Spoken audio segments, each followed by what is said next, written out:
Hollywood. Ses studios, sa légende, ses strass et ses paillettes. Dans les années 60, on pouvait y croiser Marlon Brando, Cary Grant ou encore Marlène Dietrich. Des noms qui ont à jamais marqué l'histoire du cinéma. Mais c'est peut-être derrière le glamour et le feu des projecteurs que se sont déroulées les plus mystérieuses aventures. Salut les tétradiamants. Avouez quand même c'est plutôt flatteur. Voilà un surnom qui évoque le luxe et la sophistication. D'ailleurs, savez-vous qui a dit que... Les diamants sont les meilleurs amis des femmes. Oui, Frédéric, je ne sais pas. Eh bien, c'est une icône du glamour, un véritable sex symbole connu de la terre entière. Son image est cultissime, mais elle a aussi fasciné à cause de ses scandales, ses conquêtes, ses addictions et surtout de sa mort soudaine restée à ce jour inexpliquée. Aujourd'hui, tous les ingrédients d'un bon polar sont réunis dans notre histoire. Une maison de luxe à Los Angeles, une star du cinéma au sommet de sa gloire, des complots politiques et des amours controversés. Tout ça pour former l'un des secrets les mieux gardés d'Hollywood. En effet, la vie et la mort de cette immense actrice ont suscité diverses polémiques. Plus besoin de présenter Marilyn Monroe, l'actrice la plus célèbre des années 50. Elle a joué dans les plus grands films de l'époque, mais est surtout connue pour sa célèbre coiffure blonde, ses yeux de biche, ses multiples amants et sa fameuse scène en robe blanche dans le film 7 ans de réflexion. Il est aussi admis qu'elle souffrait de graves problèmes psychiatriques, et notamment d'une forte addiction aux médicaments qui lui a probablement coûté la vie un soir d'août 1962. A priori, tout semble indiquer un suicide. Mais pour quelle raison une femme à qui tout paraît réussir se serait-elle donné la mort? Allô, la dépression, tu connais? Ouais, mais figure-toi que certains indices ne collent pas avec la thèse du suicide. Alors, était-ce un accident? À moins que certaines personnes de pouvoir n'aient eu intérêt à faire taire une actrice qui attirait un peu trop l'attention. Je sais pas moi, par exemple, un certain président des États-Unis avec qui elle aurait eu une liaison. Voilà, je dis ça juste comme ça, hein. C'est honteux! Et d'ailleurs, en parlant de complot, je suis très fier de vous annoncer que je suis en train de finir mon premier roman. Pas un simple roman, un roman augmenté. Bon, pour ceux qui se le rappellent, j'avais déjà pour projet d'écrire un roman depuis des années, et il y en a qui perdent pas espoir. Et vous avez raison. Et là, je suis sur la fin, ça va sortir prochainement. Bravo! J'en ai parlé d'ailleurs dans ma vidéo sur les 10 ans de la chaîne, qui se trouve ici. Et dans ce roman, justement, pour teaser un peu, il y aura pas mal de complots, un univers très mystérieux, des personnages pas toujours animés par les meilleures intentions. Bah attends Chris, en dis pas plus, laisse un peu de suspense. Ouais, t'as raison. On y reviendra de toute façon prochainement. Allez, c'est bon, maintenant on peut reprendre la vidéo. Bon, vous l'aurez compris, aujourd'hui vont se mêler le charme, le cinéma, la tragédie et les complots. Et en rassemblant les éléments à notre disposition, nous allons essayer de comprendre qui a vraiment tué Marilyn Monroe.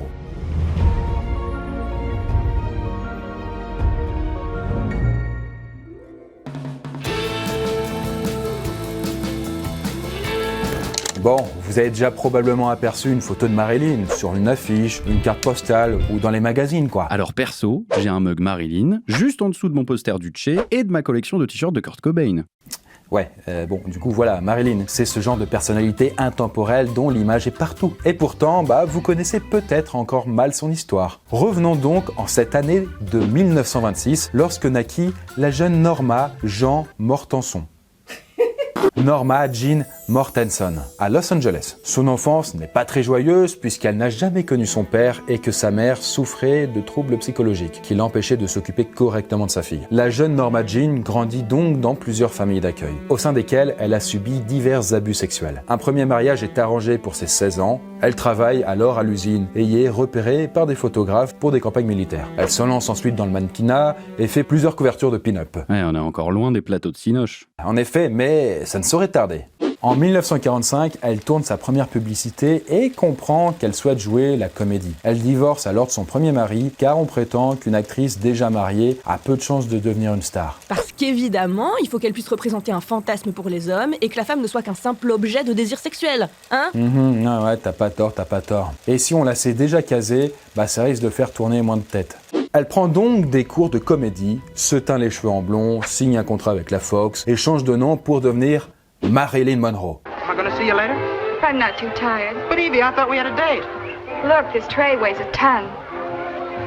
Mais il lui faut encore attendre les années 50 pour réellement rencontrer le succès avec des films devenus cultes où sa beauté crève l'écran, hein, voilà quoi. On a par exemple Certains l'aiment chaud, qui lui vaudra un Golden Globe, 7 ans de réflexion aussi. Ah ça je connais, c'est là qu'il y a la fameuse scène de la robe blanche au-dessus de la bouche de métro. Ouais, exact. Ou encore, les hommes préfèrent les blondes.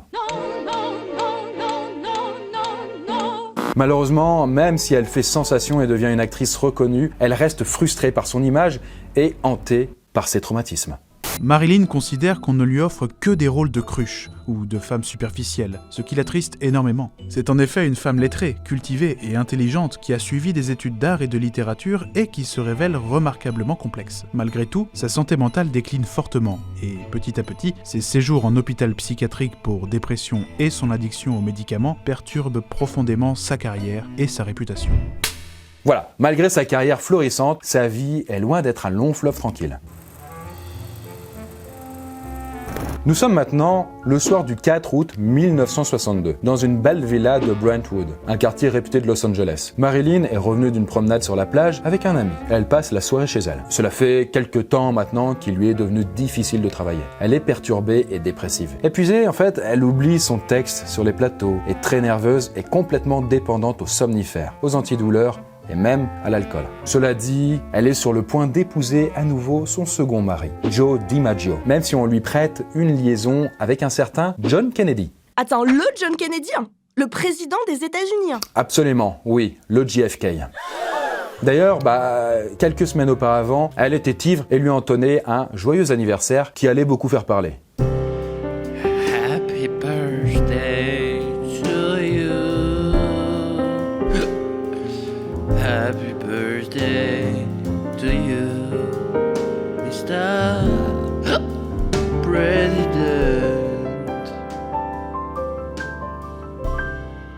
Ta-da! Voilà, bon, il y a un petit peu plus discret quoi. Toujours est-il que le 4 août, vers 19h45, elle appelle son ami Peter Lawford. Elle lui aurait semblé déprimée et confuse. En tout cas suffisamment pour qu'il s'en inquiète. Lorsqu'il s'était vu plus tôt, il la savait déjà sous l'influence des tranquillisants. Mais alors qu'il essaie, bien plus tard dans la soirée, de la joindre à nouveau, la ligne est en dérangement.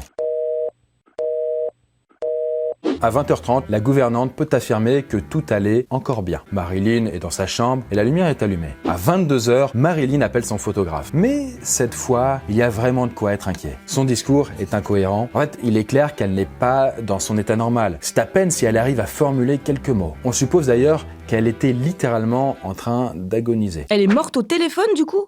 C'est quand même super glauque. C'est en tout cas la toute dernière fois que l'on entendit le son de sa voix. Quelques heures après, la gouvernante, remarquant que la lumière est toujours allumée, mais que la porte a été fermée à clé, décide d'appeler le docteur Grinson, le psychiatre de Marilyn, pensant que cette dernière a besoin de soutien psychologique. C'était une bonne intuition. Une fois sur place, celui-ci brise le verre de la fenêtre afin d'accéder à la chambre et fait une macabre découverte.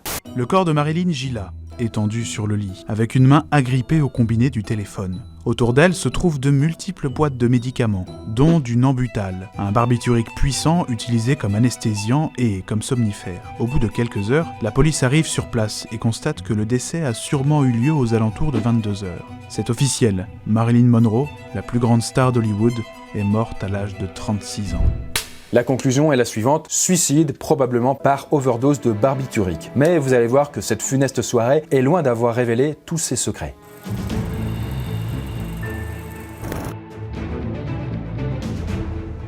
Alors, examinons un petit peu cette thèse officielle. Étant donné la sévère dépression dans laquelle était plongée Marilyn depuis des années, il n'est pas difficile de l'imaginer se donnant la mort. L'actrice aurait d'ailleurs commis pas moins de 3 tentatives de suicide au cours des années précédentes. Donc bon, on peut se dire, voilà, c'est à peu près cohérent, why not? Et d'ailleurs, dans son journal, elle parle de sa lassitude, de ses questionnements. Et on découvre une jeune femme qui souffre de solitude et d'une impressionnante lucidité sur elle-même. Je suis seule, je suis toujours seule, quoi qu'il arrive. Et du coup, terrifiée à l'idée de devenir folle ou de subir les mêmes difficultés que sa mère, elle dompte ses insomnies et son chagrin avec de multiples médocs. Tranquillisants, somnifères, barbituriques et avec beaucoup d'alcool. On peut donc facilement supposer que ce fameux soir d'août, Marilyn aurait pu intentionnellement décider d'en finir avec ses démons et avec sa propre vie.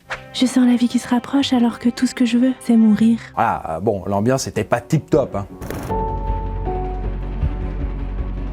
Mais du coup, très vite, on découvre des zones d'ombre dans le déroulement de cette dernière soirée. Et la théorie du meurtre se fait une place dans tous les esprits. Alors donc, qui aurait pu tuer Marilyn et pourquoi?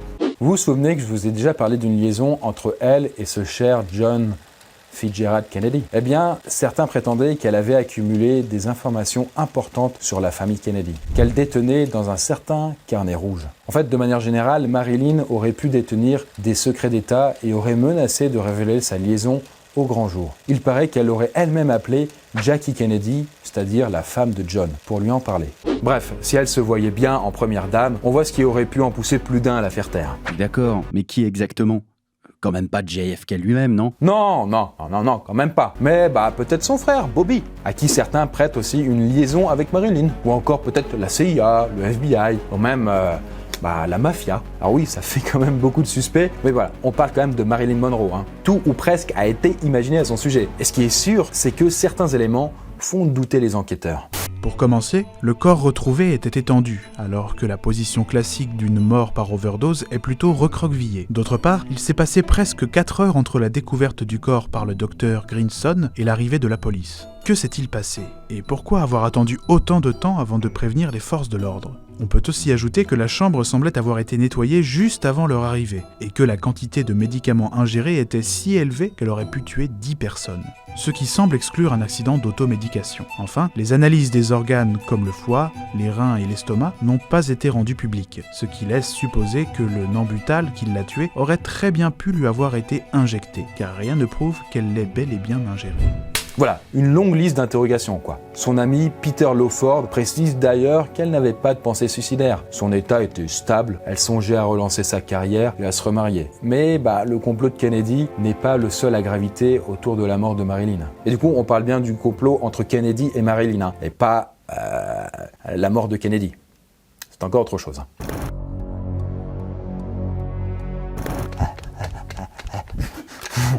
La troisième piste est moins connue que les deux précédentes, mais a tout de même fait couler pas mal d'encre. Il se raconte que Marilyn serait morte non pas directement par overdose de Nambutal, mais à cause d'une erreur médicale.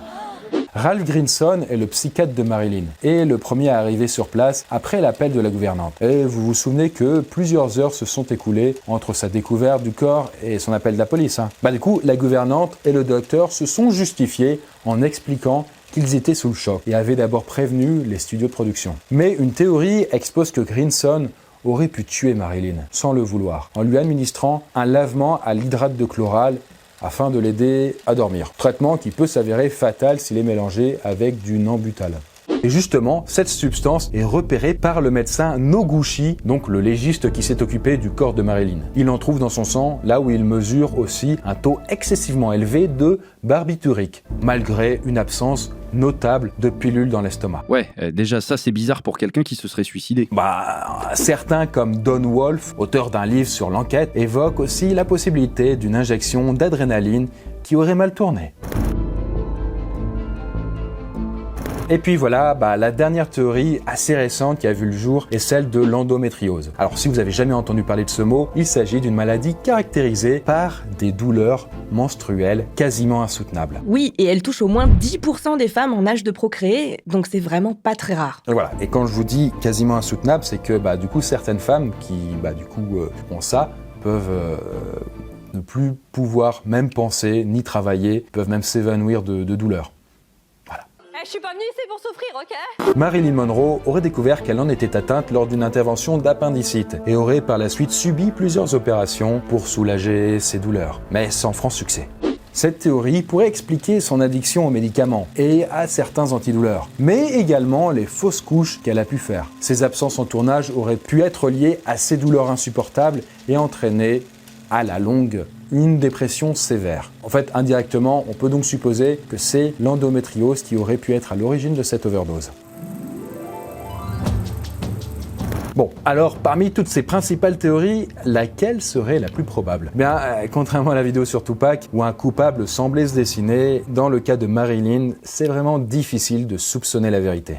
Au fil du temps, la thèse de l'assassinat a donné lieu à beaucoup de fantasmes. On raconte que ce sont finalement le FBI, la CIA ou même la mafia qui auraient assassiné l'actrice. Les divagations de nombreux théoriciens du complot ont fini par noyer les éléments sérieux de l'affaire qui pouvaient poser question et diriger l'enquête vers un coupable crédible.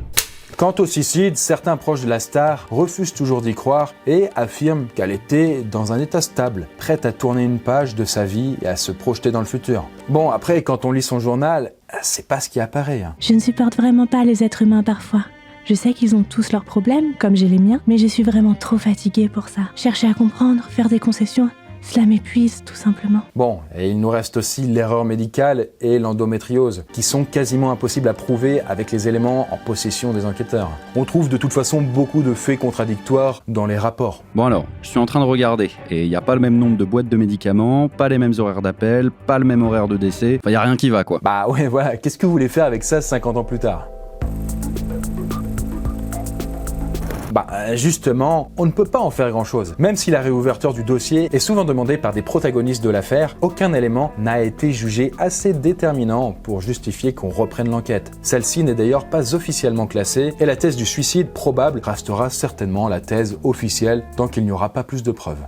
Quoi qu'il en soit, sa mort reste un mystère qui alimente les passions et dont les journaux reparlent chaque année à la date de son anniversaire. Et peut-être qu'un jour, sur son lit de mort, l'un des protagonistes encore en vie lâchera une info qui permettra de comprendre ce qui s'est passé. Voilà, il se dira il n'y a plus rien à perdre, je lâche le truc quoi. Alors, la mort de Marilyn Monroe est-elle due à une erreur médicale camouflée par un médecin maladroit, à un crime passionnel ou à un assassinat d'État ? Ou encore simplement à l'acharnement psychologique et à la pression insupportable à gérer pour une femme adulée qui se sentait pourtant désespérément seule ?